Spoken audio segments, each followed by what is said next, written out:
almond croissant. What can be better than this? Kayla, I'm sorry. The clients are asking for triple price again.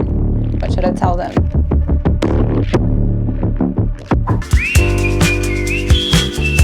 My one coffee a day. Hi La, I'm gonna work from home tomorrow.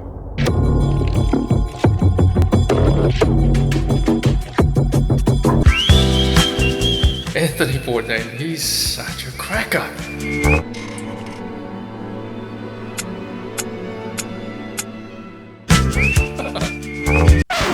Hey La, we got scammed. We lost everything.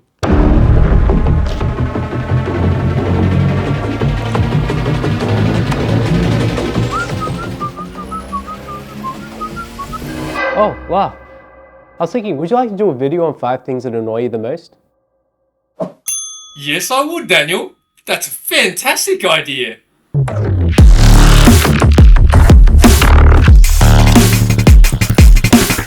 Hey guys, I hope you enjoyed a bit of that dramatic intro. We decided to play around with our content these days, all for your viewing pleasure. So getting right back onto track about 5 things that annoy me. Well, I think as a human being, we all have our annoyances, and more often than not, we try not to air these because, let's face it, these are our own inner thoughts.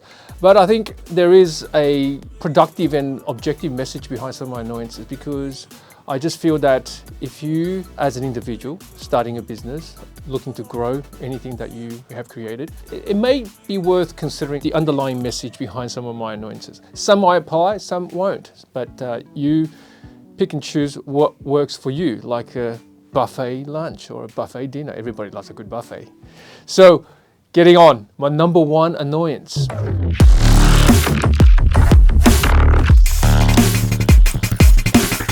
When we get contacted by people through direct messaging or however they reach out to us, and their message is quite short, and it's usually along the lines of, hey, my name, or sometimes we don't even get a name. It's like, hey, I have this to move from here to here and I want your best rates. You really need to adjust your approach there, because what is best? It's like, how long is a piece of string? It's so subjective. It doesn't give us enough meat on the bones to work with, right? We don't know who you are.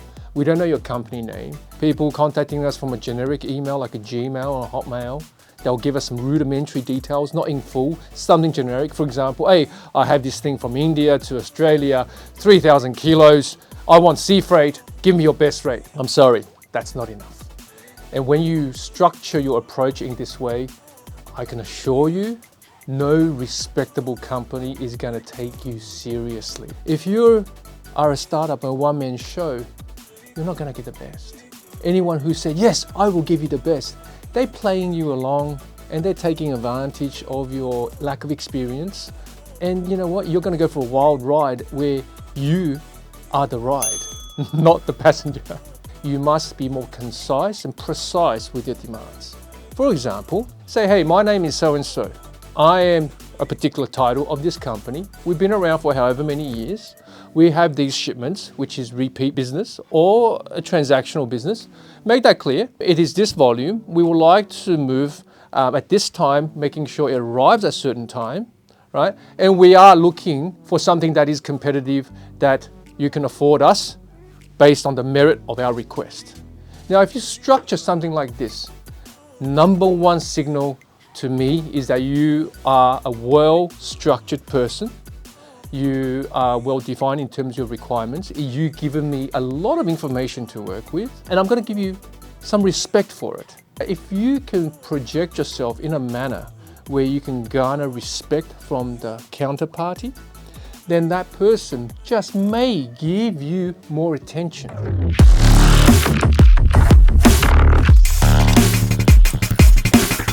See, because I think Global Logistics, we try to save our customers time.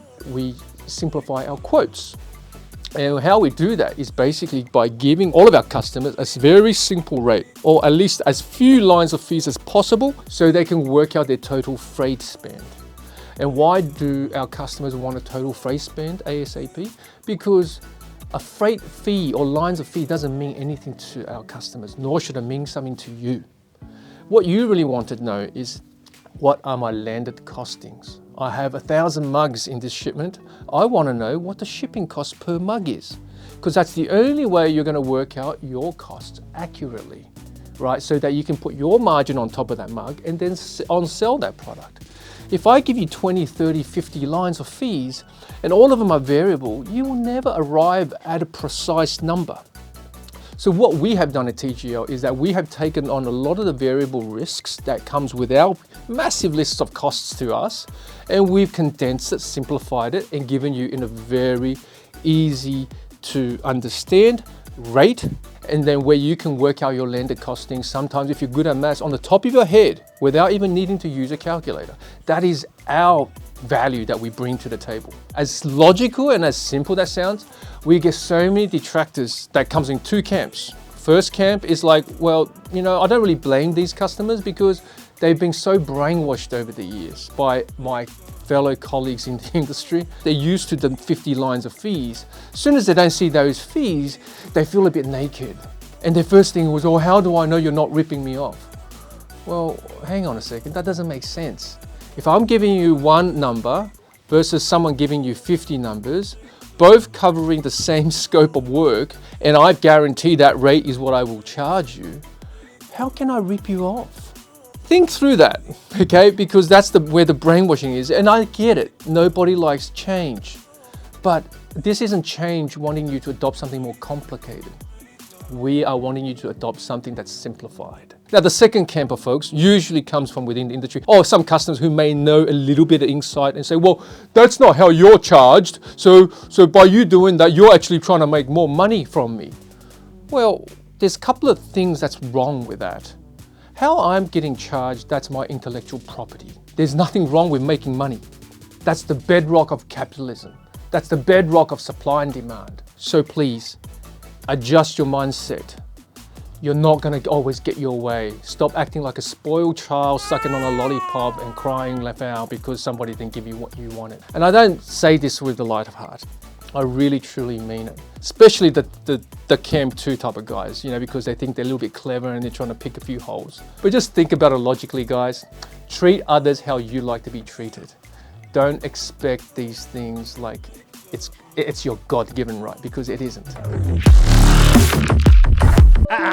That's part 2. Sit back, and as a man I greatly respect, George Galloway, it's gonna be a bumpy night, or it's gonna be a bumpy day here at TGL.